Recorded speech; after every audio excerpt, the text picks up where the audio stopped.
So, good morning, UK in Australia, and good evening, America.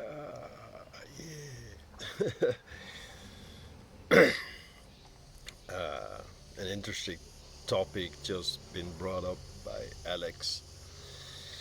Uh, One of my most loyal followers, viewers, the the loneliness after awakening,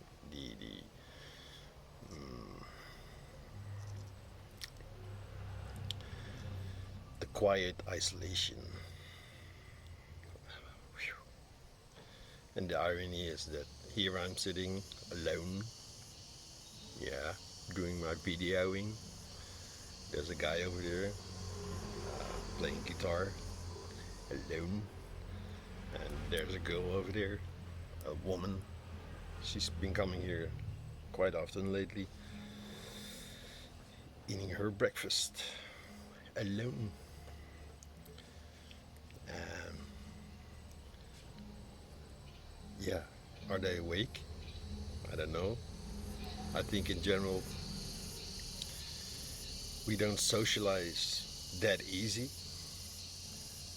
Uh, Sometimes I wonder why. I mean, here in Indonesia, it's family, community, community-based living, and yeah, I've been coming in this restaurant for months now, and yeah, the girls they don't start a conversation ever.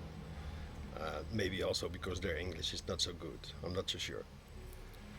There was one that, uh, yeah, when I was still here with Bianca, we often had like a little talk with her. And the funny thing is that after the breakup, uh, no, something shifted. But with the guys here, Agung, one of the managers, and Dewa, the other manager, Agung is always very interested in, you know, just me personally. I got to know him a little, he got to know me a little.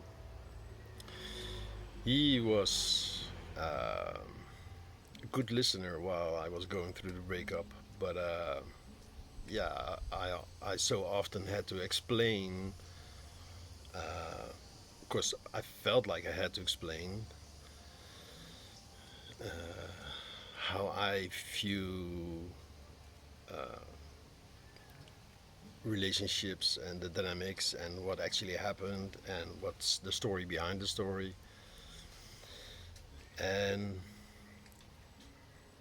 yeah, because he was coming with advice, and yeah, I didn't ask for advice.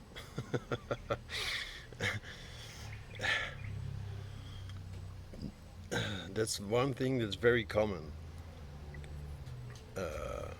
When someone asks you, "Hey, how are you doing?" and you start sharing, "How are you doing? Actually, how? What's happening?" And then when you share, like, yeah, I feel lonely, or I feel separated, or I feel isolated, or I feel hurt, unheard.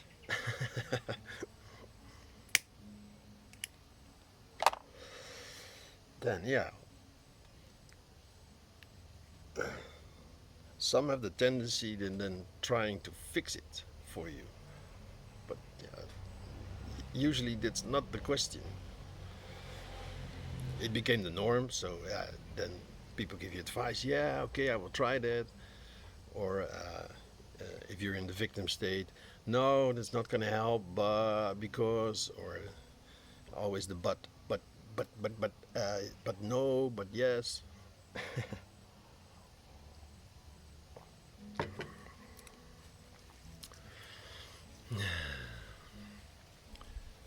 So first of all, what makes us isolate ourselves? I remember um, high school. It already started way earlier, but let's take high school for example. In high school, being the odd one out, and so yeah, I already explained it many times. Like I made it like into my superpower to be different. Uh, I actually like being different. I didn't want to fit in. I didn't want to be like everybody else. It made me stand out, and that felt good actually. But yeah, I also got bullied, of course.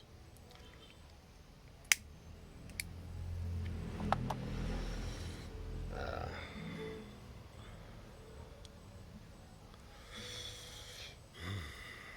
Whoa, brings up memories, stories from the past.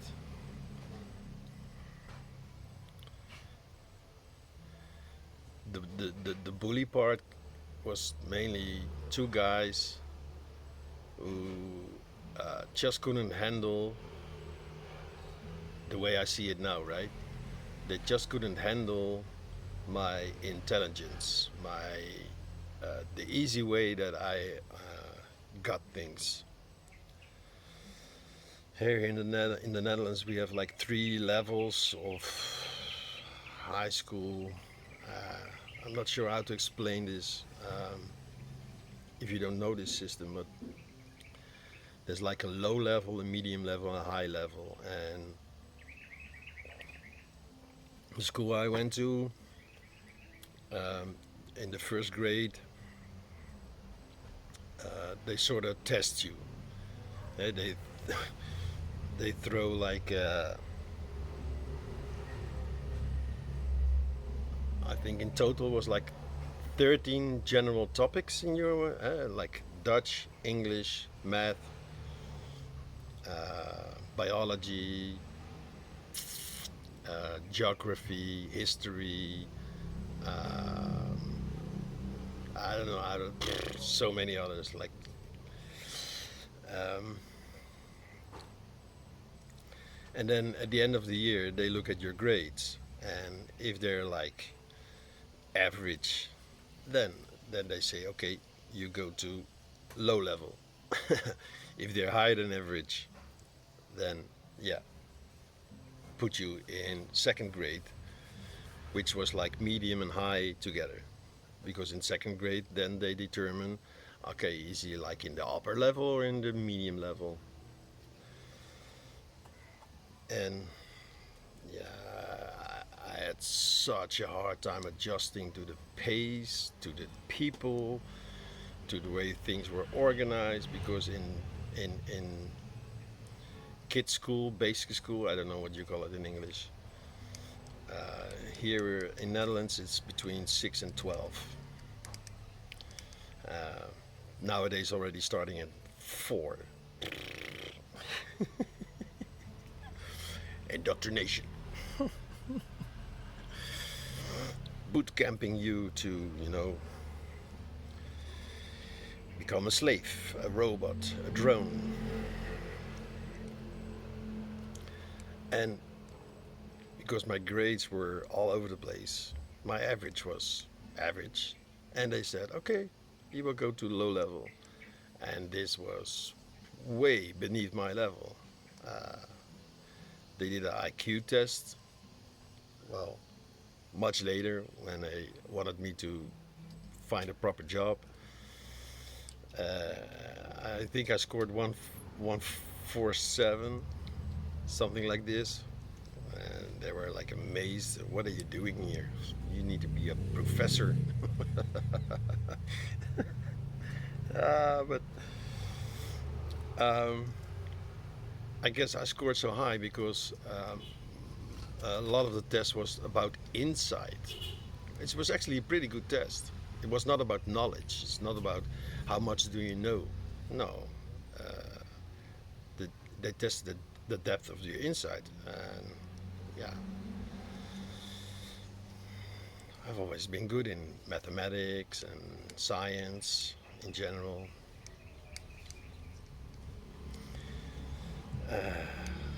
So, you know, um, I think especially was the class. Um, yeah, I think it was called physics, and I just got it.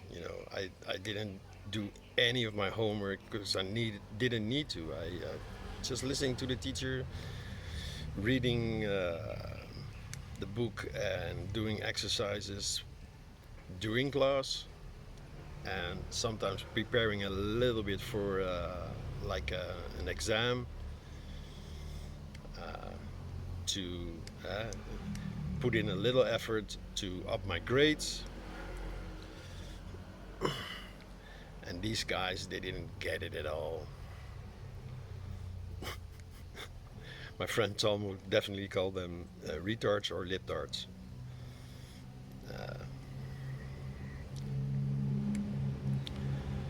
Did this isolate me? Yeah, because I didn't feel safe. I mean, I remember at some point a whole group of these guys, because it started with two guys and then I moved to a different class, and there was like a whole group of them. And yeah, it's hierarchy. I mean, it's changing now, but for a long time we were basically just apes who got a upgrade from the Anunnaki, uh,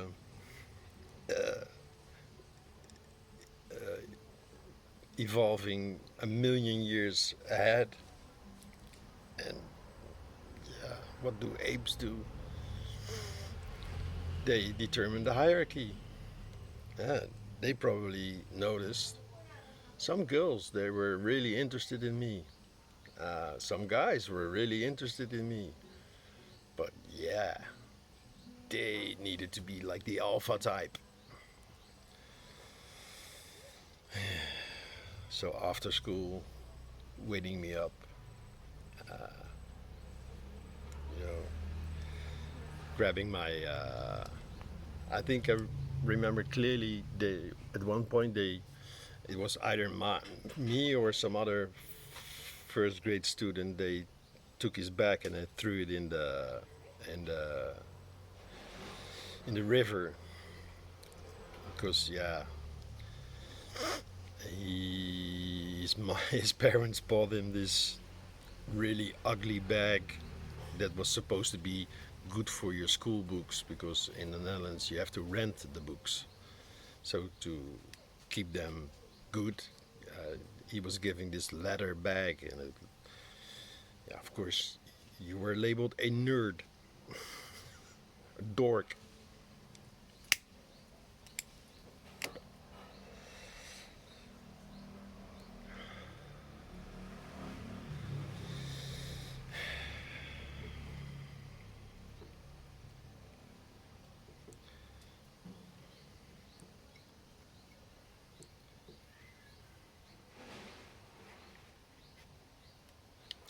Standing out from the crowd. It's funny, eh? We all want to stand out of the crowd, like be on a podium or be better than everybody else,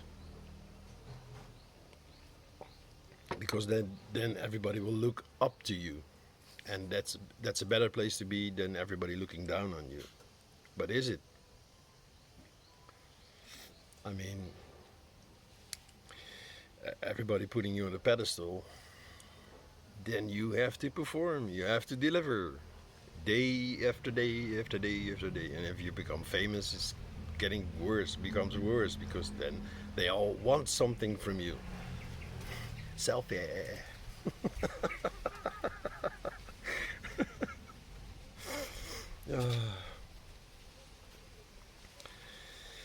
And they want to slander you, because yeah, it's like a competition, you know.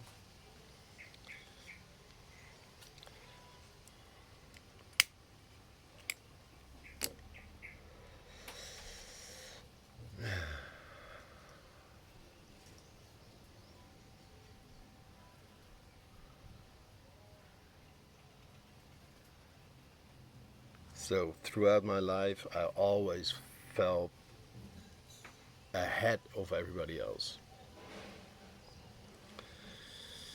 Um,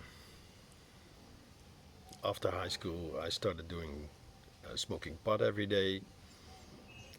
Uh, uh, Fast forward, ending up in a band, touring the Netherlands for 5 years, and 1999, it all fell apart. Everything. And 2000 was like my dark night of the soul year. I quit smoking pot, and I was a little bit older than most of my friends, so they were all, I was the first one leaving my parents' place, having my own place, and it became like the hangout. Everybody was always hanging out at my place in winter because in summer we were always outside. And then I remember the beginning of 2000 quitting all of a sudden and telling them, listen, it doesn't feel right when you smoke pot around me. I actually started hating it, hating people who were like drugged, numbed. So they left, and here was lonesome me. Broke up with my girlfriend, lost my friends, quit smoking pot, so I had no escape anymore. Uh, I think my computer was my best friend. Back then, 56K.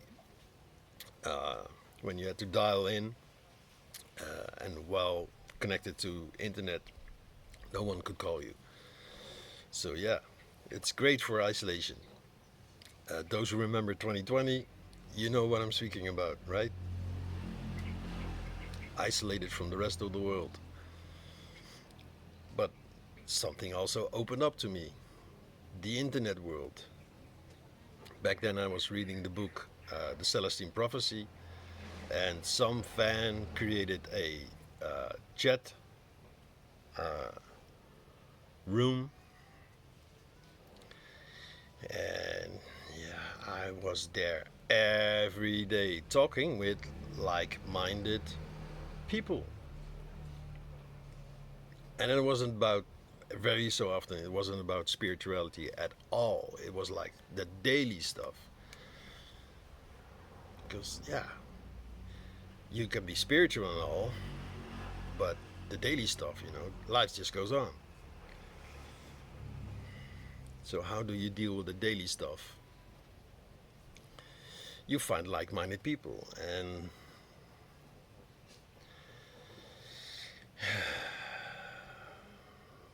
yeah, that's probably the best example. Uh,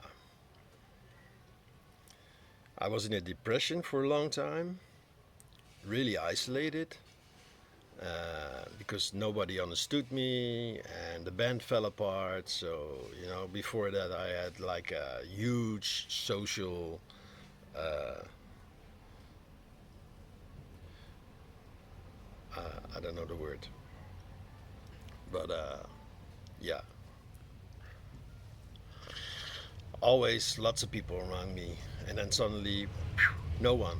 Even my best friend, he came to visit me once in a while, and the drummer of the band, and he told me at one point, yeah, my mom sent me to ask you how you're actually doing because she noticed your isolation, and I was like, really, your mom sent me? Fuck off.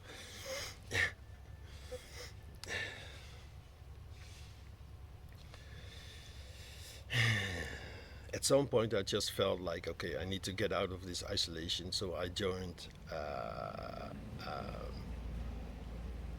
in the there was like a community center, and in the community center every Monday night they play ping pong, table tennis. So yeah, I joined them. I was one of the youngest. Like all these old geezers playing ping pong, ping pong. That was fun. That was good. I got to know two guys and one younger guy who played violin, who later became a friend and became a band member of the new band I started. And but yeah, especially the two guys my age, a little bit older. At least there was like some social engagement again. And one of these guys, oh, who I thought was my friend, he visited me like every Saturday. That was like his agenda. Uh, but he was always expecting me to return the favor and to also visit him. Because, yeah, at home he was very isolated. He was this tech freak, always, fixing televisions and electromechanic, I think it's called. Yeah. And yeah, at some point he stopped visiting me and I asked him, like, hey, what's up? And he said, yeah, you never call me, you never visit me. And I told him, yeah, listen, I see you every Saturday. And later on, I even saw him like every Wednesday when we joined some talking circle group uh, called Spiritual Cafe, mostly based on Rudolf Steiner's teachings. So I saw him like twice a week. I see you enough. And he said, yeah, okay. I remember when this conversation started with me saying that I considered him a close friend, and then he said, "Oh, whoa, that's that, that's painful to hear, because I don't consider you a friend because you never visit me, you never return the favor." And I was like, "What? So you come here every Saturday?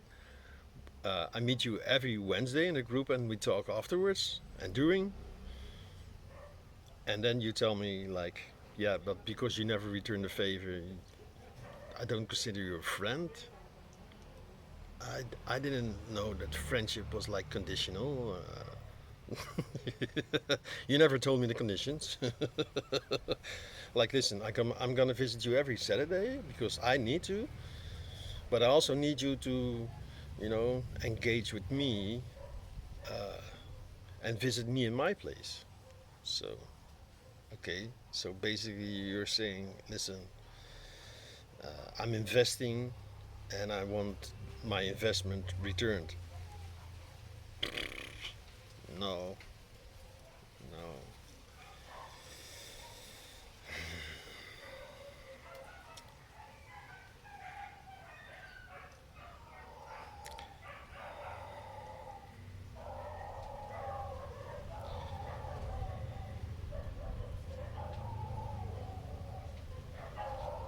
Dogs fighting.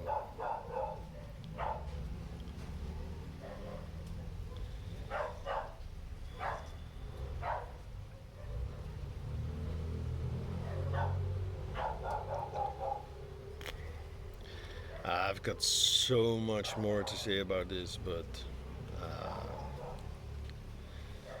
it's kind of quiet here. I'm sitting here, and these two people sitting here alone. I noticed that bothers me somehow.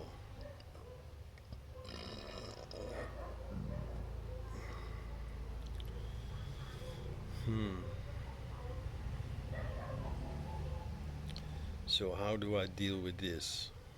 Maybe that's a good question, and maybe that's right why this is happening. Exactly why this is happening. So,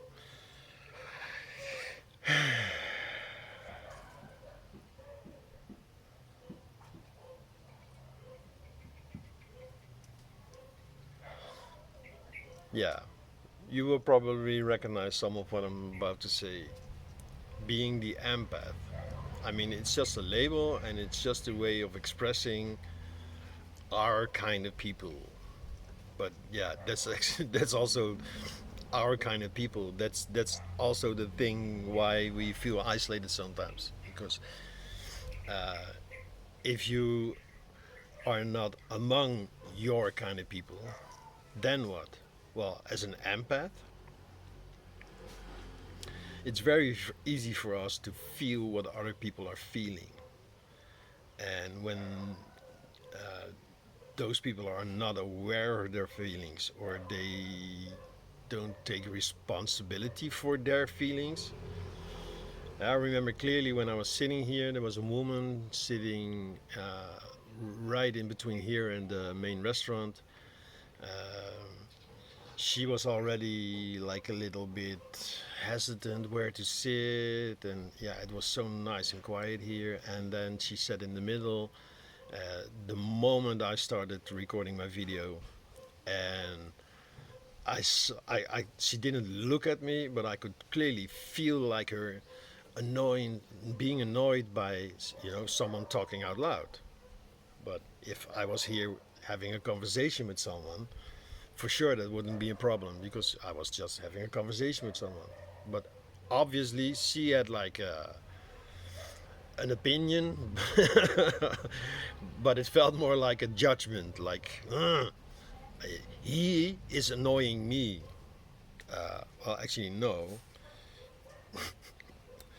She created this herself. I mean, this is what I mean with responsibility.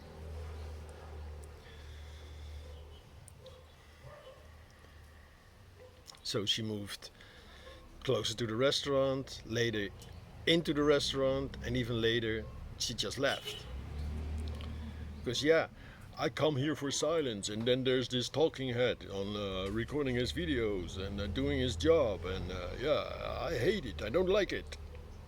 Yeah, so fuck off.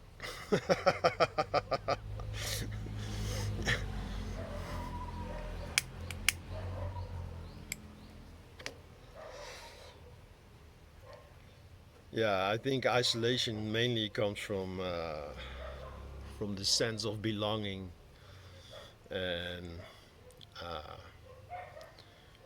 when people get isolated, they don't feel they belong, and maybe that's why some of you are watching my videos to give you a sense of belonging. Like, yeah, he's talking about the same things that I think about every freaking day. Yeah, many of you will probably also feel like the odd one out, but that's just a story. Look beyond the story. Why did you isolate yourself? Because the world is not isolating you. The world doesn't care. I see it happen here all the time, Couple, a family, they walk into the restaurant, they sit down, pick up their phone, both in their phone, all of them in their phone. I mean, one of the oldest social engagements among humans is sitting around a campfire sharing food. And so, what did the technology? Well, I had a great word, but I lost it. Let's call them the tech gurus. Yeah, let's make a device, and then give them little dopamine hits with shorts and reels and advertisement. Get them engaged with this machine, you know. So no longer socializing, no, feeling actually quite awkward, but little dopamine hits. Yes. And as soon as the food arrives, phone is put away. Eat, food done, phone.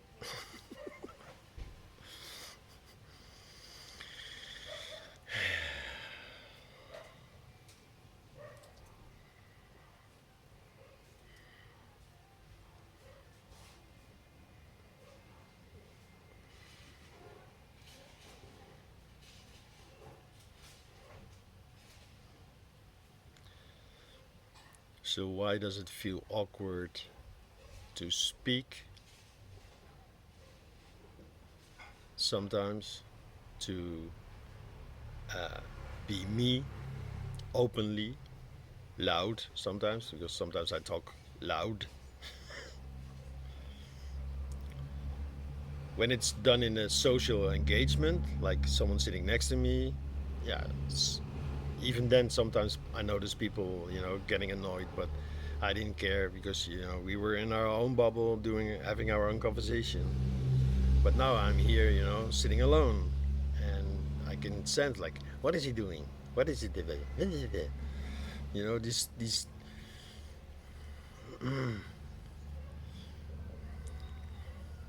and maybe they're just curious, you know.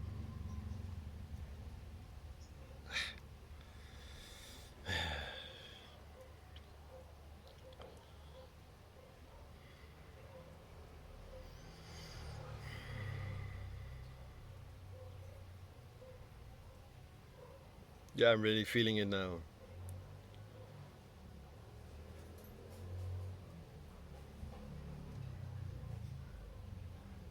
And so, what also pops up right now is, okay, do I want to engage with this energy? I mean, let's just say, if it's real, they are annoyed or curious or whatever, whatever they are feeling. Um, why does it make me feel awkward?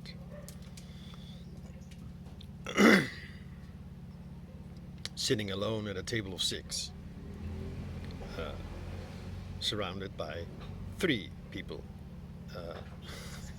just someone else joined the screen staring community.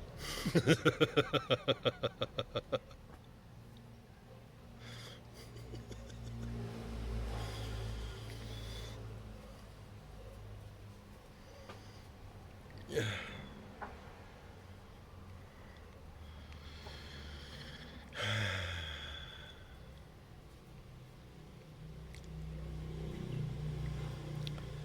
Yeah, the stories popping up, like being the odd one out, being expelled, being judged, like I'm doing something wrong. And I could clearly sense, like, what they call the reptilian brain, the fight, flight, freeze, fawn, whatever. Yeah, just run away, go away. Uh, you're not going to be able to do your thing.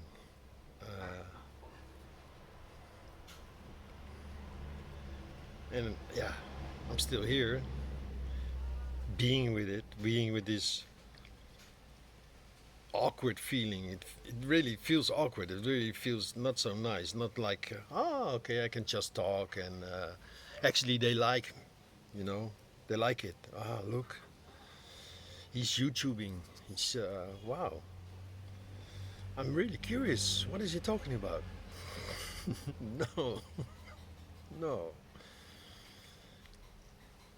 Let me show you.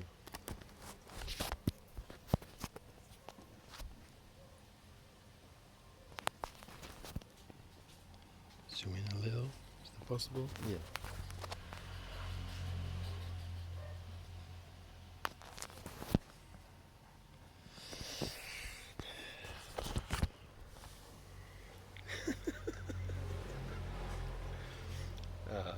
Yeah, I couldn't see if it's properly on camera, but I hope it is.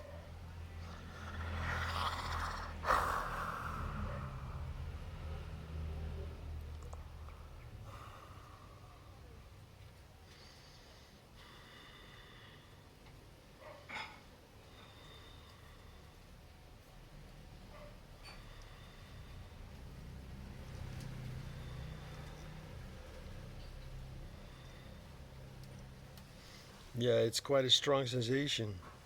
It's I know it's something that is part of the collective. Uh,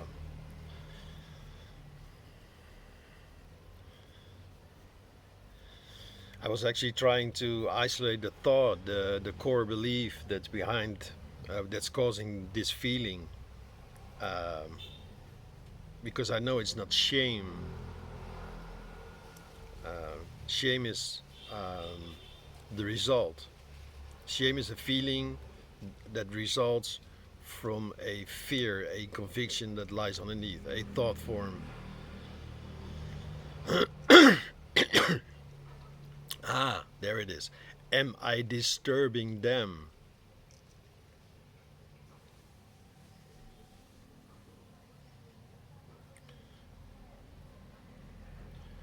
Oh, wow.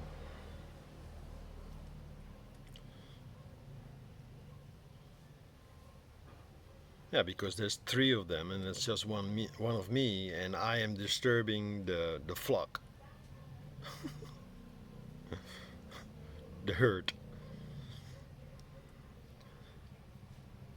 the typical black sheep feeling.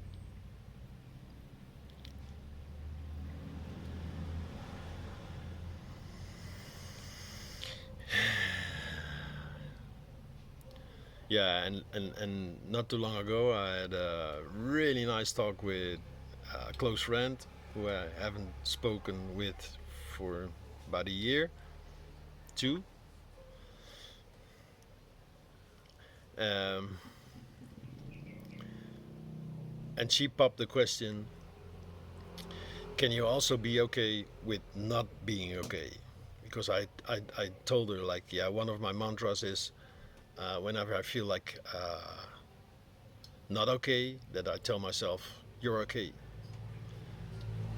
But can I also be okay with not being okay, with not feeling okay?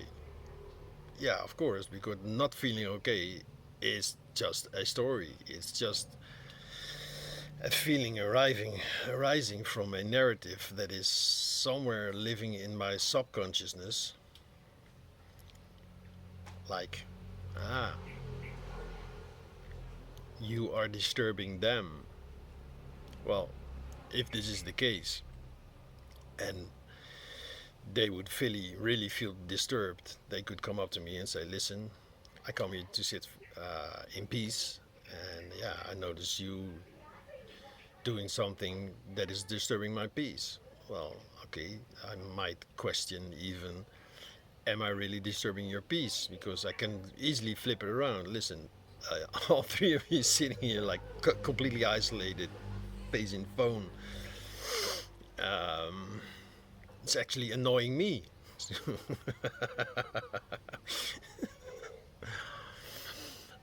Which it isn't. I'm not annoyed by it. I'm still a little bit surprised most of the times. Like, really? Is this your life now?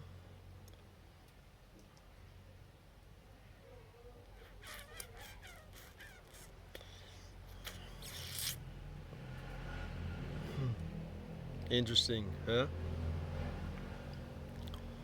Yeah. One of my longer videos, unintended. But that just felt like I had to stick with it for a while.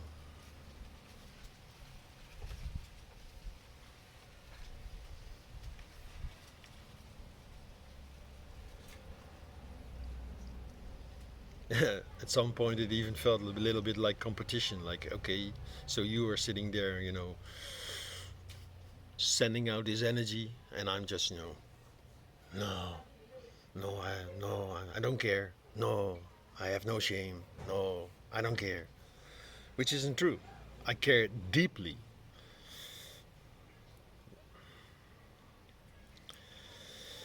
Yeah, sometimes I even feel a little bit sad. Like, listen, is this really your life? Is this really living?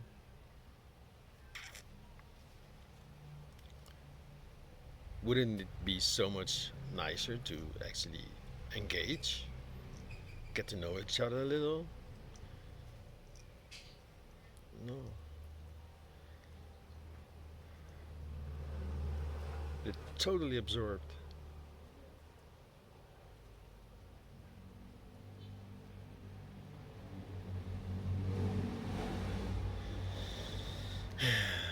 Yeah, gonna end the video, take a picture, make it a screen, a thumbnail. See you in the next.